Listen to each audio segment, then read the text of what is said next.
Hey guys, this is Spawn of the Dead, and guess what guys, today my dad was hanging out with me for a bit, and then I was like, hey dad, or I was like, hey Jay, what movie should I watch? And he was like, well, good question. And so we talked about it for like 10 minutes, and we decided on The Sadness. So basically, I've never seen this, but I like horror movies, if you didn't already know. I think they're great. I was originally gonna watch Lights Out again, because I think it's a pretty good film, but then when he found The Sadness, I was like, oh, now we're doing this. So this is a horror movie review, and so basically this is an unopened one, so I'm opening it here because yes. So guys, it looks like pretty cool, so we're gonna watch it. Alright guys, we're back. This is for The Sadness, and basically it took me a long time to get back to finishing this video because we had some other stuff going on, other movies to review and stuff. But as a guest appearance, we have Jay of the Dead. Jay of the Dead, and I'm not really here to review this as much as I'm here to I'd like to hear your review. Yeah. And so guys, thanks for being here, of course. Sure. Go check out his YouTube channel. He's the best. So for this movie, The Sadness, it was really interesting, I thought. And basically, Jay recommended it to me, and I was like, he told me, you better buckle up, because it's on the level of Terrifier. And not that I watch the Terrifier movies, those are a bridge too far. Well, it's the same bridge as this. Oh, great. Honestly. Okay, well. Yeah. Then. So you know what you're in for now. Yeah. Anyway, guys, so basically, at first, the intro was really calm, but it was unnerving due to the rooftop scene. And then the restaurant scene after that was a really good kill. Is that what kind of movie is this though, if people don't know? This is a horror movie, and it's And what subgenre would you say? I would say it's what would you say? Zombie flick. Zombie flick? Right? I guess, yeah. Would you call it a zombie? I mean, some people are really touchy about, like, because this is a plague, right? It's like a plague. Are they infected? Dr. Walking Dead would say this is probably not about zombies. He did say it is a zombie flick, because he's more liberal now with taking in. He's more welcoming to, because for Dr. Walking Dead, the way he defines a zombie is when the monster loses control or autonomy. But that's not the case. No, these individuals, I mean, they do not have utter control of themselves. But through exposition, we find out that is not true. Okay. I'm just telling you, he reviewed this as a zombie film, but well, he's wrong. So okay. So anyway, bold. And I thought the train scene was brutally epic, and then but of course I find that in a lot of movies there is a narcissistic character. Like for example in Train to Busan, there is a narcissistic character on that bus movie. Yes. And train movie. And I find those characters to be very unnerving because they're on the good side, technically. They're like the monsters and the regular people. Yeah. But it's almost like they're worse. Yes. In a way. That's right. And that is a common convention of an effective zombie film, where we find out that the humans are actually the real monsters, and they're worse than the undead or the infected, what have you. Yeah. And then, so the reason why I say this, semi-spoiler mode, by the way, guys, just for a warning. So you're gonna do mild spoiler? Probably. Okay. So in the hospital scene, the doctor dude talks about the limbic system, and I liked this a lot because it made sense scientifically. I'm a science guy. I think science is cool. And then I actually looked it up. It's true. The limbic system is basically part of the brain that connects like stuff about making choices and the way you see those choices. And so that's why I'm saying if he actually watched the film, then he would know, Dr. Walking Dead, that they don't lose their autonomy. They actually, in the film it talks about, they actually get slightly enhanced autonomy because their creativity or their imagination is enhanced. Their their ability to make these choices lucidly is the exact same as the regular people, and they are perfectly aware of what's going on. It's simply that I was thinking during the film that it's not really like a zombie apocalypse. It's more like a virus that changes. It basically perverts the system of humanity in a human body and twists it to almost the opposite, where instead of wanting to build and protect and construct things, you want to destruct other living organisms, destroy, in the worst way you can imagine. And that's it. And then they talk about it, it's like asking them not to do that would be asking someone, it would be the same for them as asking them not to blink. So it becomes this like, it's horrifying what they're doing, but that's just how they're wired now. Yeah. And so you could say it's a zombie film because of the kinds of things they do, but if he describes zombies as losing your autonomy, then that's like polarized opposition of what's actually going on.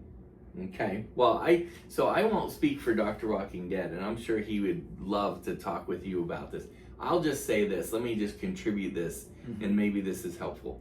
Yeah. So typically with zombies, there is some kind of like giving in because of their loss of autonomy, giving into some kind of base type craving. Most of the time in zombie films, they want to eat things. They want to eat brains and people and flesh and humans. Well, with the sadness, they have very, as you said, they have very perverse and abominable cravings where they want to do like the worst possible things. Now, the reason that I would argue that they do not have their autonomy or their freedom to choose is because before this happened, these people were functioning in society without committing heinous crimes and assaulting and harming other people. But then once this infection or this plague befalls them, then they have lost the ability to resist those cravings and those inner dark desires, because this film suggests that we all do have very dark internal drives to do horrible things, but our humanity and our social pressure to not go to jail and stuff like makes us resist. But I would argue that the proof is in the pudding, where we've got evidence that because everybody is widespread committing heinous crimes, they've lost that ability. All right. Now, I hear you. Okay. That's an intelligent point. Thank you. But my pushback now is, say this is a sickness because it is a virus. Okay, now, for an example, let's say someone gets COVID-19 and they get a cough. So, I don't know about you guys or you viewers, but when I get sick, I get coughs real bad. And after it's like started and it's set in and I'm like in bed with like 4 tissue boxes and stuff. Right. And like my chicken broth and whatever. Around that point when I'm like ready to work through getting better, I start, well, it doesn't have to be at that point, but like, you know, I was setting the scene a little bit. I know, I see that. Yeah, it's like I get this urge to cough, and it's super strong because like I can feel that like I need to cough, and my brain is like, you gotta make yourself cough right now, and it's like avoiding blinking. You know, it's like you gotta make yourself blink right now. Yeah. And so then I will like try and fire up some coughs, and then usually what makes me kind of disappointed is I will be like trying so hard that I make this like grunt, like a screaming grunting noise, and it's very unpleasant feeling. Oh, wow. Because I'm trying to cough so hard that it does a different thing that isn't coughing, and that doesn't feel good either. Yikes. And then I end up just being sad because I can't make myself cough, but I need to. Hence the sadness. Yeah. But would you say that I was a zombie right then? Because you aren't able to cough like you want. Yeah. And one could argue that coughing is a very violent thing, because of it. You have to like. Yeah, that's interesting. See, the way I would look at your cough example Mm-hmm. in this context is, when I'm healthy, I don't have to cough, but when I get COVID-19 and that comes upon me to cough, Mm-hmm. I can't hold it back. I have no choice or no freedom to avoid coughing. I must cough. The thing is, I feel like you're twisting my example. No, no. Because We're looking at different angles. we have the ability to not cough, but it's certainly better Do we? back. So you Mhm. can suppress it, but you really don't want to. But you could. Interesting. Mhm. Once they receive Yeah. this plague, if they have freedom to choose with the plague, and they obviously wanted to do that thing, so they're doing it, then why haven't they done any of those awful things prior to the plague? Because like I stated earlier, the virus almost makes you a different species. And I was gonna say, if you say zombie viruses take away the social aspect of things, in this movie you see there's social groups still, people, and there's organized people that are wearing, like maybe they're like in high school, and then also there's random people on the road, and they're organized. There's like organized things that are going on. They're very sick and depraved, but they are still organized things that a group of people are doing, which is a social construct in a way. Mm-hmm. And so even with that argument, they're not zombies because they are working together to achieve a goal, even no matter how sickening that goal is. So you're saying the sadness is not a zombie film? Not at all. Ooh. That's what I've been trying to tell you Controversial. for so long. Okay. It took so long for you to get that. Well, that's what we're here for, to discuss the aspects of the horror film. So I love it. Thank you for explaining it. Mm-hmm. So where do you come in then? What's your... I have one more point. Okay. So this movie kind of reminded me of the Uncanny Valley, because the theory with the Uncanny Valley, like why it exists, is in the science world, in ancient human species, like, because people ask, well, why do we fear the almost human?